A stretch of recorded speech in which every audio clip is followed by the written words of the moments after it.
I'm a big man චිත්‍රපටය direct කරේ මම නමින් ආදිත්‍ය දෙනුව නබේවීර. එතකොට චිත්‍රපටිය ගැන කතා කරන්න කලින් මං ගැන පොඩි හැඳින්වීමක් කරොත් එහෙම මම තාමත් පාසල් යන ගමන් තමයි ඉන්නේ. එතකොට ඉගෙන උසස් පෙළ හදාරන ගමන් ඒ අතරතුරේ තමයි අපි මේවා කරගෙන යන්නේ. ඒ වගේම ඉස්සනිදම්ම ආසාවක් තිබ්බා මුලින්ම ෂෝට් ෆිල්ම් වලින් පටන් අරගෙන ෆීචර් ෆිල්ම් එකක් දක්වා කරන වැඩ ටික ඉස්සරහටම නොනවත්වාම කරගෙන යන්න. එතකොට ඒකට තවපු මුල් පියවර වගේ තමා I am a big man කියලා කියන්නේ. එතකොට මේ ෆිල්ම් එක ගැන කතා කරොත් එහෙම මේකෙදි ගොඩක් අයට තිබ්බ ප්‍රශ්නය තමයි එකම සහ ලොකුම ප්‍රශ්නය මේක හරියට තේරුම් ගන්න අමාරුයි කියන එක. ඇත්තට මෙතන ලොකුම ප්‍රශ්නය ගත්තොත් එහෙම දැන් අපේ වගේ රටක මිනිස්සු දන්නේ නැහැ චිත්‍රපටි වර්ග කීයක් තියෙනවද කියලා. ඒ කියන්නේ දැන් කොමර්ෂල් ගණයේ ෆිල්ම් එකක් කෙටි චිත්‍රපටියක් වුණත් කමර්ෂල් ගණේ කියන්නේ සාමාන්‍යයෙන් කතාව දිගේ අරගෙන ගියා මොකක් හරි ඇක්ෂන් පාර්ට් එකක් තිබ්බා. එහෙම නැත්නම් සාමාන්‍ය ලේසියෙන් තේරුම් ගන්න පුළුවන් තදබල ඉමෝෂනල් පාර්ට් එකක් තිබ්බා. එතනින් කතාව එන්නුණා. එතනින් ඒ කියන්නේ එතකොට බලලා ප්‍රේක්ෂකයන් නැගිටලා එනකොට එයාට ඔක්කොම දේවල් තේරිලත් ඉවරයි හරියටම. ඒ කියන්නේ දැකපු රූප රාමුවලින්ම මුළු කතාවම කියවිලා ඉවරයි. ආපහු එයාට එතනින් එහාට හිතන්න දෙයක් නැහැනේ. නමුත් එහෙම නැතුව සාමාන්‍යයෙන් පරීක්ෂණාත්මක චිත්‍රපටි එහෙම නැත්නම් සම්භාව්‍ය ගණයේ චිත්‍රපටි එහෙම කියලා දෙයක්ත් තියෙනවා කියලා ඇත්තටම ලංකාව වගේ රටක ඇත්තට මේ වගේ ඒවා මිනිස්සුන්ට අවබෝධයක් නැති තරම් එහෙම දෙයක් තියෙනවා කියලා. මේ ඒ නිසාම ඒ වගේ චිත්‍රපටිය මිනිස්සු අතරට යවන්න හරිම අමාරුයි. යන්නේ නැති තරම්. ඒකට ලොකුම හේතුව තමයි මිනිස්සු ඒකට වෙනද ගන්න කැමති නැහැ. මොකද මිනිස්සු ඒකට හුරු නැහැ. ඒගොල්ලෝ පොඩි කාලේ ඉඳන් දැකලා තියෙන්නේ ලංකාවේ දිව්වොත් දුවන්නේ කොමර්ෂල් චිත්‍රපටියක් විතරයි. අර වගේ චිත්‍රපටියකට ඇත්තටම ඉඩක් ලැබෙන්නේ නැති තරම් සම්භාව්‍ය ගන්න චිත්‍රපටියකට. එතකොට ඒ වගේ චිත්‍රපටියක් ගත්තොත් එහෙම සාමාන්‍යයෙන් බලපු ගමන් කෙනෙක්ට ඒක තේරුම් ගන්න හරි අමාරුයි. ඒ කියන්නේ ෆස්ට් ටයිම් බලපු ගමන් ඒක කෙනෙක්ට අවබෝධ කරගන්න හරි අමාරුයි. කියන්නේ බලලා චිත්‍රපට ශාලාවෙන් හෝ නැත්නම් YouTube එකෙන් හෝ බලලා ඒක බලලා ඉවරන ගමන් එයාට ඒක ගැන පූර්ණ අවබෝධයක් ගන්න අමාරුයි. ඒක බැලුවට පස්සේ එයාට අනිවාර්යයෙන්ම ඒකෙදි හිතන්න යමක් ඉතුරු කරලා තියෙනවා. අනිවාර්යයෙන්ම ඉතුරුලා තියෙනවා.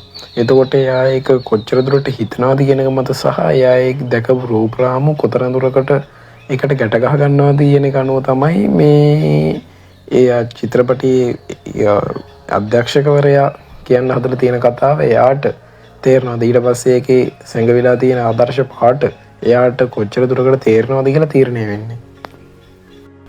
දැන් එතකොට මේ තත්ත්වයේ මම බිග් මෑන් චිත්‍රපටියට ආදේශ කරොත් එහෙම දැන් සාමාන්‍යයෙන් බලන කෙනෙක්ට හිතන්න සාමාන්‍ය චිත්‍රපටි සම්භාව්‍ය ගණයේ චිත්‍රපටි කලාත්මක චිත්‍රපටි වැඩි බැලෙන්නෙම නැති කෙනෙක් මේ වගේ දේවල් බලන්න આવොත් එයාට පේන්නේ ළමෙක් ඉන්නවා. ඊට පස්සේ බස් හෝල්ඩ් එකට යනවා. ඊට පස්සේ ගිහිල්ලා දකින්න මිනිස්සු දෙතුන් දෙනෙක්ගේ ෆොටෝ ගහ ගන්න. ඊට පස්සේ ෆොටෝ ටික ගෙදර ඇවිල්ලා අලවගෙන තියෙනවා.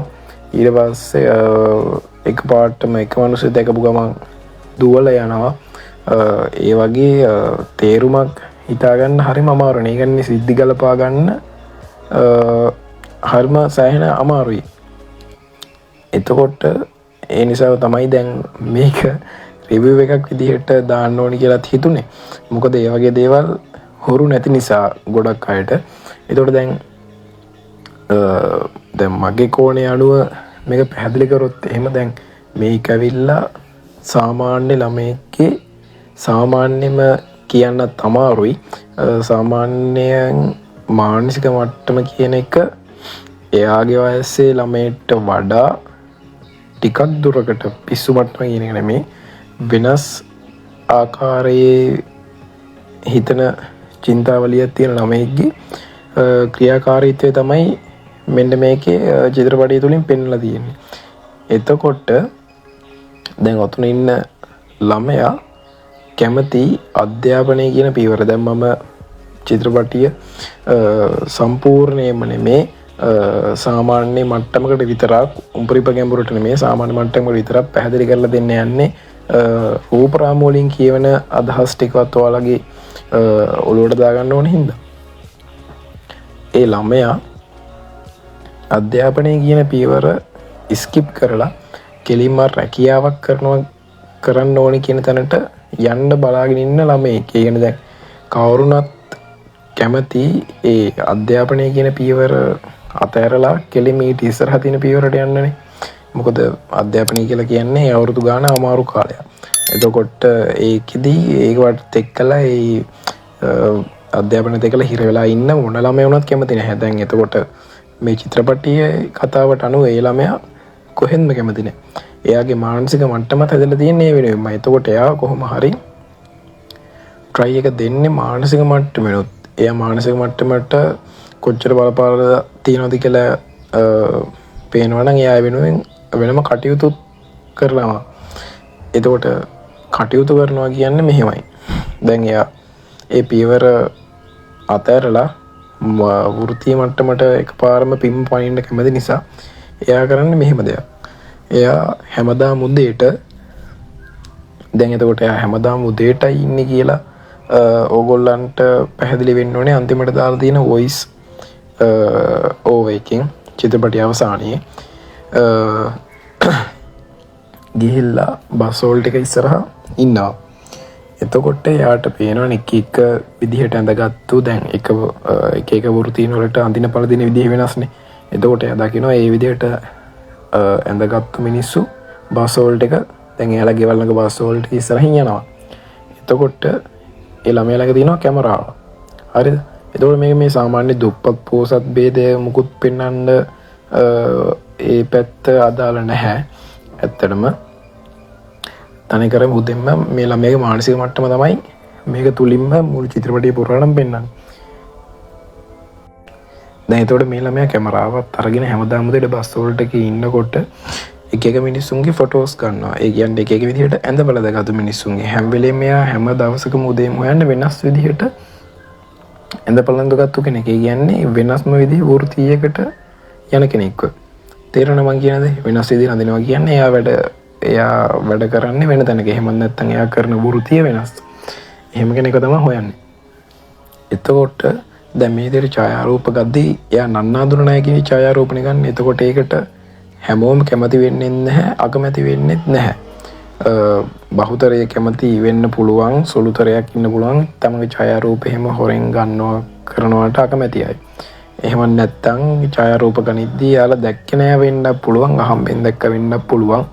ඇත්තටම දැන් මේ කෙටි චිත්‍රපටියන් නිසා එච්චර දුරට ගැඹුරට තොරතුරු පෙන්වන්න යන්න බෑ. මේ ළමයා කරන්නේ ඒ ගත්තු ඡායාරූපවල ඉන්න මිනිස්සයා අනුව දැන් එයා පනදගෙන ඉන්න මිදියක් තියෙනවානේ. ඔන්න ඔය විදිහට පනද ගන්නවා. ගෙදර ගිහිල්ලා එයා ඡායාරූප ටික බෝඩ් එකේ කලවගෙන අර විදිහට ඒ මිනිස්සයා ඉන්න විදිහට ඇඳ පනද ගන්නවා. එතකොටම එදාම එයා අර විදිහට hina මොනකුයි හරියකුයි දාගන්න නැහැ. මම ඒකත් පැහැදිලි කරන්න. ඊට පස්සේ ඇඳ පනදගෙන ඊට පස්සේ එයාට දැනෙනවා 아무තු හැඟීමයි කියන නිකන් තමන් ඒ තත්ත්වයට ගිහිල්ලා වගේ හැඟීමක් එයාට දැනෙනවා. කියන්නේ දැන් එයා කොහොමද කැමති අධ්‍යාපනය ස්කිප් කරලා වෘත්තීය මට්ටමට යන්නනේ. එතකොට එයා එහෙම ඇඳගත්තට පස්සේ එයාට දැනෙනවා නිකන් තමන් ලොකු මිනිහෙක් වගේ. ඒ කියන්නේ දැන් මම ඒ තත්ත්වයට සුදුසුයි. එහෙම. මොකද දැන් එයාගේ මානසික මට්ටම ඒ ගානට හැදිලා තියෙන්නේ. එහෙම හිතෙන්න තරම්. ඊට පස්සේ එයා එතනින් නවතින්නේ නැහැ. එයා ඊට පස්සේ පහුවදා උදේට ඒ බස් හෝල්ට් එකට යනවා. දැන් බස් හෝල්ට් එක හරහා පයින් වගේ යන මිනිස්සුන්ගේ ෆොටෝස්නේ කැප්චර් කරන්නේ. එතකොට එයාට හිතෙනවා දැන් අද මෙයා ගියා කියන්නේ හෙටත් මෙතනින් මෙයයි කියලා. එතකොට මෙයා මොකද කරන්නේ? අද ඇඳගත්තු ඇඳුම හෙට උදේටත් බස් හෝල්ට් එකට යද්දි ඇඳන් යනවා. හරිද? හෙට උදේට බස් හෝල්ට් එකට යද්දි ඇඳන් ගිහිල්ලා එයා මේ අර මිනිස්සයා ඊයේ තමයි ෆොටෝ එක ගහපු මිනිස්සයා එනකම් බලාපොරොත්තු වෙන දෙන්නලා ඉන්නවා. ඊට පස්සේ ඉතින් ඔය ආව කියලා ඊට පස්සේ එයා ඉදිරියට ගිහිල්ලා එයා ඉස්සරහ පිනේ සිටලා එයා බලාපොරොත්තු වෙනවායි මනුස්සයගෙන් තමාව වර්ණනා කරයි කියලා. ඒ කියන්නේ තමන් මෙහෙම හැසිරීම පිළිබඳව. ඒ කියන්නේ සාමාන්‍ය ළමයි මොකක් හරි දෙයක් කරපුහම ඒ කියන්නේ හිතන්නුවේ ළමයා තමන්නේ කරන දේ හොඳයි කියලා. ඒ ළමයා හිතා ගන්නවා මම මේ කරපු දේ හොඳයි. ඒ කියන්නේ මේක කවුරුත් අගේ කරා මෙහෙමයි කියලා. එතකොට එහෙම ගිහිල්ලා මනුස්සයෙක් ඉස්සරහ පෙනී සිටපුහම එයා බලාපොරොත්තු වෙන්නේ අනිවාර්යෙන්ම තමන් මේ කරපු දේ හොඳයි කියලා කියයි කියලා. මෙහෙම හොඳයි මෙහෙමයි කියලා. එතකොට ඒ විදිහේ කමෙන්ට්ස්ුත් එයාට අර විදිහට මනුස්සයෙන්ගෙන් ලැබෙනවා.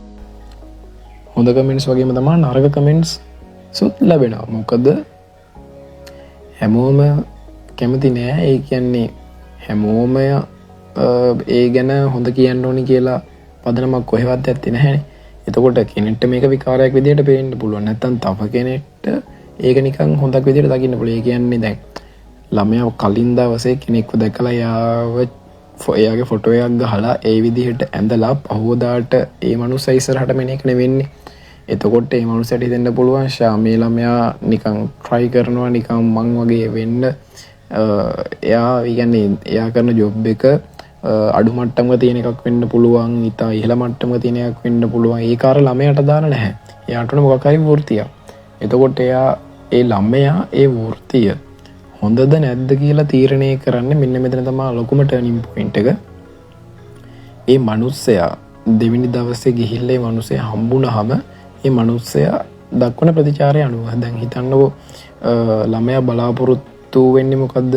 තමන් හොඳයි කියලා ගියා කියලා. අන්න ඒ විදිහටම ඒ මනුස්සයා ඒ ළමයා වැගෙව්වොත් හොඳයිනේ මේවා ඔහොම කරන එක ඔයාට අනිවාර්යයෙන්ම ඔය තැනට යන්න පුළුවන් මෙහිමයි කියලා ඇගෙව්වොත් එහෙම ඒ ළමයා හිතනවා අන්න ඒ මනුස්සයා කරන ජොබ් එක හොඳයි. දැන් හිතන්නකෝ දැන් එහෙම ඇගෙව්වේ ඉලෙක්ට්‍රික් ඉංජිනේර කෙනෙක් කියලා. එහෙම ළමයා දන්නේ නැහැ ඇත්තට මේ කවුද කින්ද මන්ද කියලා. ඇඳුමින් තමයි අඳුනගන්නේ කවුරු හරි කෙනෙක්ව. ඊට පස්සේ එහෙම කිව්වනම් ඒ ළමයා හිතනවා එහෙනම් ඉලෙක්ට්‍රිකල් ඉංජිනේර කෙනෙක් වෙනවා කියලා කියන්නේ හොඳ ජොබ් එකක්. හරිද? ඊට පස්සේ හිතන්නකෝ ඒ ළමයාට ලැබුණේ නරක කමෙන්ට් එකක් නම් ඒ මනුස්සයාගේ. එතකොට ඒ ළමයා එතකොට හිතන්නේ මේ ජොබ් එක නම් හොඳ නැහැ. ඒ කියන්නේ අර මනුස්සයා දෙන කමෙන්ට් එක මත එයා ජොබ් එක හොඳ නරක තීරණය කරනවා. ඒ කියන්නේ එයා ජොබ් එක වැඩ කරලවත් ජොබ් එක ගැන ඉන්ටර්නෙට් එකෙන් හොයලා බලලවත් එහෙම නෙමෙයිනේ. අර මනුස්සයා කියන්නේ මොකද්ද? එයාව අගයනවද නැද්ද කියන එක මත පදනම් කරගෙන එයා තීරණය කරනවා එහෙනම් මේ ජොබ් එක හොඳ නැහැ. මේ මනුස්සයා කරන ජොබ් එක හොඳ එකක් නෙවෙයි. දැන් හොඳ කමෙන්ට් එකක් දුන්නොත් මේ මනුස්සයා කරන ජොබ් එක නම් හොඳ ඇති. අන්න ඒක අනුව තමයි පහෝදාට ගිහිල්ලා අර මනුස්සයව හම්බෙලා පස්සේ එයාර ෆොටෝ එකේ හරි හිනා මූණයි හරි ලකුණයි හරි නරක මූණකුයි කතරෙකුයි හරි දාන්නේ අන්න අර ෆොටෝස් වල. දැන් මං හිතන්නේ ඕගොල්ලන්ට සෑහෙන දුරකට පැහැදිලි වෙලා ඇති මොකද්ද මෙතනදී වෙන්නේ කියලා. දැන් ඊට පස්සේ චිත්‍රපටය තුළ කෝ කන්සෙප්ට් එක තමයි යෝක. දැන් එතකොට චිත්‍රපටියේ සීන්ස් වලට ආවොත් එහෙම එතනදී ඔය විදිහටම නෙමෙයි ඕගොල්ලන්ට බලා ගන්න පුළුවන් වෙන්නේ. පටන් ගද්දිම එකපාරටම බෝඩ් එකේ ඔක්කොම ටික පෙන්නලා තියෙනවා. හරි වැරදි දාපු ඔක්කොම ටික. ඒක ඇත්තටම පෙන්නලා තියෙන්නේ පටන් ගන්නකොටම ඕගොල්ලන්ගේ ටෙන්ස් එක බිල්ඩ් අප් කරලා මෙහෙම දෙයක් වෙලා තියෙනවා කියලා පෙන්වනවා. එතකොට ප්‍රේක්ෂකයා දන්නවා දැන් මොකක් හරි දෙයක් වෙලා තියෙනවා. බෝඩ් එක මෙහෙම පින්තූරයක් කලවලා එයා බලාපොරොත්තු වෙනවා. ඒ කියන්නේ එයා හිතනවා මොකද්ද මේ වෙලා තියෙන්නේ. ඊට පස්සේ එතන වෙන්නේ එයා ප්‍රේක්ෂකයා වෙලා තියෙන දේ දන්නවා. එයා ඕල්රෙඩි දන්නවා මොකද්ද වෙලා තියෙන්නේ කියලා. එතකොට එයා දැන් ඉතුරු ටික චිත්‍රපටි ඉතුරු ටික විදිහට බලන්න යන්නේ ඒක උනේ කොහොමද කියලා. මොකක් හරි වෙලා තියෙනවා කියලා මුලදීම පෙන්නනවා. ඊට පස්සේ එයා බලන්නේ මොකද්ද ඒ උන දේ උනේ කොහොමද. අන්න ඒක තමයි එයා බලන්න බලාපොරොත්තුෙන් ඉංග්‍රීසි ඉගෙන ඉන්නේ. අන්න ඒක ගොඩනගන්න තමයි මම මුලදී මෙහෙම දැම්මේ. ඊට පස්සේ දැන් ඔයගොල්ලන් තවත් කන්ෆියුසින් වෙන තැන් එහෙම ඇති එක සීන් එක තියෙනවා. අර ළමයා එතකොට අර නිකන් ඉටිකවරයක් වගේ ඇඳුමක් ඇඳගෙන ගඩොලක් අරගෙන අර පණුස්සයා පස්සේ එන දැන් ඇත්තට මෙතන ඉටිකවරි භාවිතා කරලා තියෙන්නේ. දැන් මේ ළමයා ළමයෙක්නේ. එතකොට ඒ ළමයට දැන් අර රැකියාවක් කරන පුද්ගලයෝ විදිහට අඳින්න මැඳුම් තියනවාද? නැහැ. ඒ ළමයා කරන්නේ ඊට ආදේශය ඇඳුම් අදින එක තමයි. එතකොට හොඳට බැලුවොත් තමා කෙනෙක්ට ඉතින් මේක ඇත්තටම ඔලුවට යන්නේ මේ ඒ ළමයා එතකොට අර යටින් නිල් පාට ටී-ෂර්ට් එකක් ඇඳගෙන උඩින් අර කහ පාට නිකන් රේන් කෝට් එකක් වගේ එකක් ඇඳගෙන ඉන්නේ. අන්නර මිනිස්සේ ඇඳගෙන ඉන්න අර ලොකු නිකන් අර ඕරල් එක වගේ ඒ පෙනුම ගන්න තමයි ඕරල් එක පෙනුම ගන්න තමයි ඒ විදිහට ඇඳගෙන පැලඳගෙන ඉන්නේ. මොකද ඒ ළමයාට ඒ විදිහට මැදුම් ඇත්තේ නැහැ නේ ගෙදර. මෙයා ළමයෙක්, මෙයා ඉගෙන ගන්න මට්ටමේ ළමයෙක්. නමුත් අර විදිහට දැනෙන්න දෙන්න ආසයි තමන්ගේ හිතට තමන් ලොකු ළමයෙක් කියලා. ඒකට ඒ වුණාට එයාට අදාළ විදිහට ඇඳුම් ඒ විදිහට හැම වෘත්තියකටම අදාළ ඇඳුම් එයාලා ගන්න නැහැ. ඒකට ආදේශ වෙන්න තමයි අඳින්නේ. එතකොට දැන් අර ගඩොලකින් ගහන්න යන සීන් එක ඒක ඇවිල්ලා මෙහෙමයි. දැන් එතකොට ළමයාට යන්නේ මේ මිනිස්සයාගෙන් හම්බුනේ හොඳ කමෙන්ට් එකක්ද? නැහැනේ. අය නේවි සූට් එකකින් හිටපු මිනිස්සයාගෙන් ළමයාට හම්බුනේ හොඳ කමෙන්ට් එකක් නෙවෙයි. එතකොට ළමයාගේ මානසික මට්ටම හිතන දැන් එයා බලාපොරොත්තු වුණ දෙයට ලැබුණ නැහැ. එයා බලාපොරොත්තු වුණ ප්‍රතිචාරය. එතකොට ළමයාගේ මානසික මට්ටම වැඩ කරන හැටි තමයි එතන පෙන්වලා තියෙන්නේ. ඒ කියන්නේ ළමයා මනසින් හිතනවා මේ ගඩොල් කෑල්ල අතට අරගෙන එයාගේ ඔළුවට ගහන්න තියෙනවා නම් මේ වෙලාවේ කොච්චර හොඳද කියලා. ඒ කියන්නේ මොකද බලාපොරොත්තු වුණ විදිහේ කමෙන්ට් එකක් යට ලැබුණ නැති නිසා. එතකොට එතන පොඩි අර සීන් එකේ පොඩි ට්‍රාන්ස්ලේෂන් එකක් වගේ දාලා ඒක පොඩ්ඩක් වෙනස්, ඒ සීන් එක වෙනස් කියලා චුට්ටක් පෙන්වලා තියෙනවා අනිත් ඒවට වඩා.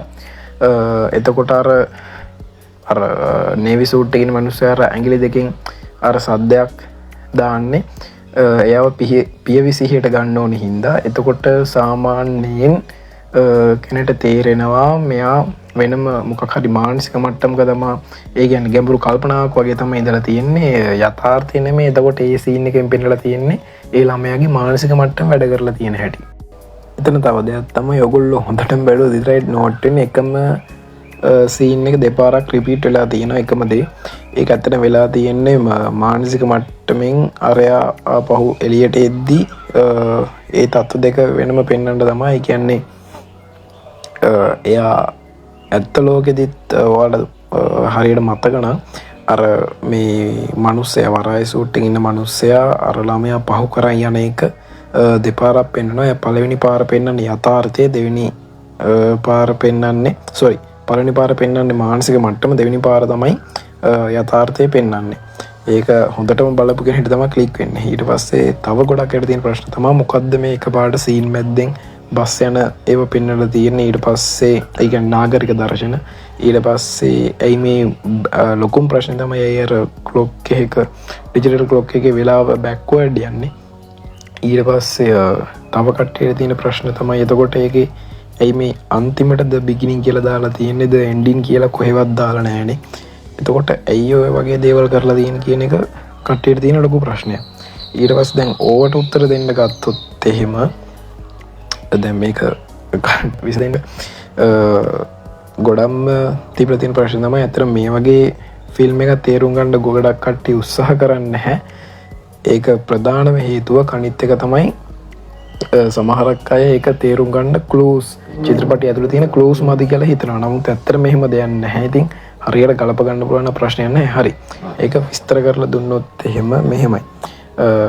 ඒ ළමයා ඔයාලා දකින්න ඇති චිත්‍රපටියේ පටන් ගන්නදීම අර බෝඩ් එකේ දැනටම ෆොටෝ 4ක් හෝ 5ක් දැනටමත් ගහලා තිබ්බා බෝඩ් එකේ. ඒ කියන්නේ ළමයා මීට කලින්ම කරන්න, ඒ කියන්නේ ෆොටෝස් ගහන්න පටන් අරන් මිනිස්සුන්ගේ. එතකොට එයා අදත් ගැහුවා, හෙටත් ගහනවා, ඊට පස්සේ අනිද්දාත් ගහනවා. එයා ඒක නොනවත්වාම කරනවා. ඒ කියන්නේ දිගටම මිනිස්සුන්ගේ මේ විදිහට බස් හෝල්ඩ් එකට උදේට ගිහිල්ලා ෆොටෝස් ගන්නවා. එතකොට එයා ඒ විදිහට කරන එක නොනවත්වාම කරන ඉවරයක් නැහැ. එතකොට ඒක රිපීට් වෙනවා. ඒක සයිකල් එකක්. ඒ කියන්නේ අද ගත්තොත් ආයෙ හෙටත් ගන්නවා, අනිද්දාත් ගන්නවා. ඒක නොනවත්වාම චක්‍රීයව වැඩේ යනවා. එතකොට ඔන්න ඒ චක්‍රීයව වැඩේ යනවා නම් ඒකට අවසානයක් තියෙන විදිහක් නැහැනේ. හරිද? එතකොට කිසිම අවසානයක් නැහැ. එතකොට අවසානයක් නැති නිසා තමයි ද එන්ඩින් කියලා මම චිත්‍රපටියේ කොහෙවත් නොදා ඉන්න තීරණය කරේ. ද එන්ඩ් කියලා. එතකොට ඒකට එහෙම එකක් නැත්තම් චිත්‍රපටියේ අවසානයක කෙලවරක් තමයි තව එක ආරම්භයක් වෙන්න ඕනේ. ඒ කියන්නේ දැන් ඕනම ක්‍රියාවලියක අවසානයක් තවත් ක්‍රියාවලියක ආරම්භයක් වෙනවානේ. හරි මරණය ගත්තත් ඒත් එහෙමයි. ඊළඟ ආත්ම භව විශ්වාස කරනවා නම් ඒක තවත් ක්‍රියාවලියක ආරම්භයක් වෙනවමයි. එතනින් ඉවරම නැහැ. එතකොට ඒ වගේ තමයි දැන් මෙතනදී අනිවාර්යයෙන්ම එක ෆොටෝයක් ගහලා ඉවර කරනවා කියන්නේ එක මිනිසෙකින් කමෙන්ට් එක කරගෙන ඉවර කරනවා කියන්නේ එයාට ඊළඟ මිනිස්සයා විදිහට ඇඳ පැළඳ ගන්න ආරම්භයක් ලැබුණා කියන එක. ඒ නිසා තමයි චිත්‍රපටයේ අවසානයේදී the beginning කියලා දාලා තියෙන්නේ අවසානයේට. එතකොට දැන් ඔරලෝසුව ගැන පැහැදිලි කරොත් එහෙම මේ කාලය ආපස්සට යන්නේ කියලා. ඒතර චිත්‍රපටියේ අවසානය නම් ආරම්භය. එතකොට ආරම්භය කියන එක අපිට අවසානයේ විදිහට එතන හිතන්න පුළුවන්. එතකොට එහෙමනම් කාලය යන්න ඕනෙත් අනිත් පැත්තටනේ. මොකද ආරම්භය අවසානයේ නම් කාලය ගමන් කරන්න ඕනේ අනිත් පැත්තට. අන්න එහෙම හිතලා තමයි එතන ඔරලෝසුවේ වෙලාව අනිත් පැත්තට ගමන් කරන විදිහට දාලා තියෙන්නේ. එතකොට චිත්‍රපටි අතරමැද්දෙන් බස් එහෙම ඒ කියන්නේ නාගරික දර්ශන කෝච්චි ගමන් කරනවා බස් ඉන්නවා සෙනග ඉන්නවා ඒවා දාලා තියෙන්නේ තවත් දවසක උදාවක් කියලා පෙන්වන්න. ඒ කියන්නේ එක දවසක් ඉවර වෙලා අනිත් දවසේ උදාව පෙන්වන්න තමයි අන්නේ අතරමැද්දෙන් එහෙම ඒවා ක්ලිප්ස් දාලා තියෙන්නේ. ඒක නම් ගොඩක් දුරටම නිකන් කලාත්මක භාවය ඉහළනංවන්න හිතාගෙන කරපු වැඩක්. ගොඩක් සිද්ධි සමුදායට කිසිම අදාළත්වයක් නැහැ. ඒ තියෙන සීන්ස් ටික අර චිත්‍රපටයේ කලාත්මක භාවයේ ඉහළ නංවන්නත් වෙනම විදිහකින් කටයුතු කරනවනේ සාමාන්‍ය. එහෙම හිතලා කරපු වැඩක් තමයි ඒක. එතකොට ඔන්න ඔය කියන ටික තේරුම් ගන්න පුළුවන් නම් ওই චිත්‍රපටියෙන් නියම අදහසකට කියන්නේ ගැඹුරු අර්ථයකට යන්න අන්න ඔන්න ඔය අදහස් ටික ඔළුවට දාගත්තා නම් ඇත්තටම ලේසියි. දැන් මම මේ මතු පිට තමයි අතන පැහැදිලි කරේ. ඔයගොල්ලෝ නිකන් දකින්න දේ තව පොඩ්ඩක් විස්තර කරලා මෙතනින් එහාට මොකක්ද ඇත්තට මේක වෙලා තියෙන්නේ කියලා ඔයගොල්ලන්ට පොඩ්ඩක් පැහැදිලි කරපු එක තමයි දැන් කරේ ඇත්තටම. හරි ඉතින් මම හිතනවා දැන් මේ පැහැදිලි කරපු විස්තරات එක්ක ඔයාලට සෑහෙන දුරකට තේරලා ඇති කියලා. ඒතකොට දැන් අර චිත්‍රපටි අවසානයේදීම වගන්තියක් දාලා තියෙනවා ඩිස්ප්ලේ වෙනවා ස්ක්‍රීන් එකේ. ඒකත් මම දැන් මෙතනදී පැහැදිලි කරන්න යන්නේ නැහැ. මේ අර්ථයෙන් තියෙන නෙමෙයි අර්ථයක් තියෙනවා ලොකු ගැඹුරු අර්ථයක් තියෙනවා. සාහිත්‍යාත්මක අර්ථයක්. ඒක පැහැදිලි කරන්න ගියොත් කිසිම තේරුමක් නැතුව යනවානේ. ඒ නිසා ඒක ඕගොල්ලන්ටම හිතන්න බාර දීලා දැන් මේ මෙච්චර දුරකට කරුණු දැනගත්ත කියන්නේ ඒ ටික හිතා ගන්න පුළුවන් අනිවාර්යෙන් මේකෙන් මොකද්ද කියලා තියෙන්නේ කියලා. ඊට පස්සේ දැන් ඕගොල්ලන්ට අනිවාර්යෙන් මතක් කරන්න කැමති මේකට සෑහෙන දින සහයෝගය දුන්නා. විශේෂයෙන්ම මේකට ඇත්තටම කැමරා පැත්තෙන් සහයෝගය ලබා දුන්නේ දෙවිඳුරු පාෂර. ඊට පස්සේ තව රුමෙත් අවසර අපේ වයසම සහෝදරයෝ දෙන්නේ. ඊට පස්සේ රංගනයෙන් දායකත්වයේ වුණා ප්‍රධාන චරිතය විදිහට මම. ඊට පස්සේ තව සිසු චරිත විදිහට විනුත් ඉදුවර එයා තමයි නේවි සූට් එකකින් හිටියේ. ඊට පස්සේ තව හසින්දු දෙල්ගොඩ එයා තමයි ඔෆිස් කිට් එකකින් හිටියේ. ඒ විදිහට අපිට සහයෝගය දුන්නා. ඒ වගේම අපි දිරිමත් කරා සෑහෙන දිනක් දිරිමත් කරා මේ වැඩේ කරන්න හොඳයි ඇත්තටම හොඳයි. ඇත්තට මේ කමෙන්ට්ස් දකිද්දී ඊට පස්සේ අපිට යන්න තැන්වලදී ලැබෙන ප්‍රතිචාරات එක්කලා ඒක මාරම ලොකු හයියක්. ඒ විදිහට මිනිස්සු කතා කරන එක ගැන ගොඩක් ඇත්තටම කතාව ලොකුවට තේරලා තිබෙන්නේ නැති නිසා මට කතාව නම් කට්ටියට වෙන වෙනම සමහර කේ වුණාට තේරුම් ගත්තා ඇති හිටිය අවංකවම ඉතා සුළුතරයක් තේරුම් අරගෙන තිබ්බයි. කියන්නේ මට දෙන්න ඕනේ වුණ පණිවිඩය තේරුම් ගත්තු මිනිස්සුත් හිටියා. නමුත් බහුතරයකට වගේ නම් තේරලා තිබ්බේ නැහැ. ඒගොල්ලන්ට මට වෙනම පැහැදිලි කරලා දෙන්න උනා සමහරක් තැන්. ඊට පස්සේ තරමක් දුරට පැහැදිලි කරගෙන යද්දී ඒගොල්ලන්ට ක්ලික් වුණා මොකද දෙන්නේ කියලා. ඒ නිසා ඒගොල්ලන්ට ගොඩක් කතාවට වඩා ඇප්‍රීෂিয়েට් කරේ මේකේ සිනමැටෝග්‍රැෆි එක පැත්ත. ඊට පස්සේ තව අපි ඒ ෂොට්ස් අරගෙන තියෙන හැටි එඩිට් එක මේකේ සවුන්ඩ් පැත්ත ඒක තමයි ඇප්‍රීෂিয়েට් කරන්න. මොකද තේරෙන්නේ ටිකනේ. ඒ ඇප්‍රීෂিয়েට් කරන්න ඒ නිසා ඒ පැත්තෙන් අපිට සෑහෙන විදිහේ හොඳ ප්‍රතිචාර ලැබුණා. ඒ කියන්නේ කතාව ගැන ලැබුණා අර විදිහේ තේරුම් ගත්තු අයකින්. ඊට පස්සේ ඒගොල්ලන්ට තවත් මතක් කරන්න කැමතියි අපි මෙතනින් නතර වෙන්නේ නැහැ. තව ඉස්සරහටත් අනිවාර්යයෙන්ම කෙටි චිත්‍රපටි දිගටම ඕගොල්ලන්ට දෙනවා. ඒ කියන්නේ සතියකට සැරයක්වත් සති දෙකකට සැරයක් වගේවත් නෙමේ. අපිට කාලේ තියෙන විදිහට අනුව ඒ කාලේ කලමඩා කරගෙන කට්ටියත් එක්කලා එකතු වෙලා එන්න අපිට තියෙන එක තව තියෙනගේ කොලිටිය එක බස්සන ගණ්ඩ බැරි නිසා අපි එන්නෙන්ද අනිවාරෙන් ඉස්සරහට මොකහරි වැඩ කරද්දී කලයකට වඩා පියවර කරිස්තරහන්නේ කරන්න ඕන අපි ඒ නිසායකට ටිකක් කාලය ඕනේ ඒ නිසා කලියකට වඩා ටිකක් මහන්සි වෙන්න ඕනේ නිසා අර එක දිගටම ඉත්තා ළඟ කාල ඇතුළත දාන්න අමාරු වෙයි නමුත් අපිට නිවාඩුවක් හම්බුණ ගමම්ම අපි ඇත්තටම ඉගෙන අපි හදවතින් මාස කරන ෆිල්ඩයක් මේ සිනමාව කියලා කියන්නේ ඒ නිසා ඒකට අනිවාර්යයෙන්ම දෙයක් කරන්න ආසයි මේ විදිහට තමයි ආරම්භය එහෙම තමයි ඒ කියන්නේ ආරම්භයේ චිත්‍රපටි කීයක්වත් පර්ෆෙක්ට් වෙන්නේ නැති වෙන්න පුළුවන් අපි කරන දේවල් අපිට ගොඩාක් ප්‍රශ්න තියෙනවා ඒ කියන්නේ කැමරා සතින් ගත්තා ඊට පස්සේ ලයිටින්ග්ස් තමයි අපිට ලොකුම අවුලුනේ